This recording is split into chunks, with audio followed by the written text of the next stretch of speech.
ಅಲಮೇಲ ತಾಲೂಕಿನ ಕಡಣಿ ಗ್ರಾಮದಲ್ಲಿ ರಾಮ ಪ್ರಾಣ ಪ್ರತಿಷ್ಠಾಪನೆ ನಿಮಿತ್ತ ಸೋಮವಾರ ಬೆಳಗ್ಗೆಯಿಂದ ಎಲ್ಲ ದೇವಸ್ಥಾನಗಳಲ್ಲಿ ವಿಶೇಷ ಪೂಜೆ ಅನ್ನದಾನ ಕಾರ್ಯಕ್ರಮ ಮಾಡಿ ಸಂಭ್ರಮಿಸಿದರು. ಊರಿನ ಲಕ್ಷ್ಮೀಗುಡಿ ದೇವಸ್ಥಾನದಲ್ಲಿ ವಿಶೇಷ ಪೂಜೆ ಸಲ್ಲಿಸಲಾಯಿತು. ಹಿರಿಯರು ಯುವಕರು ಈ ಕಾರ್ಯಕ್ರಮದಲ್ಲಿ ಭಾಗವಹಿಸಿದ್ದರು.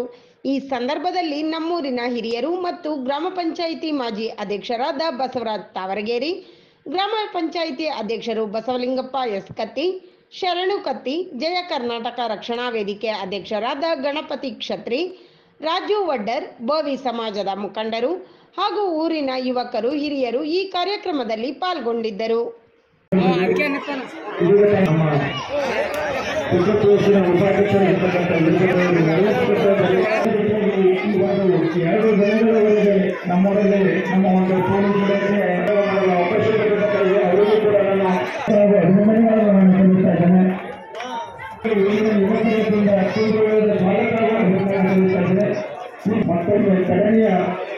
समस्त कड़े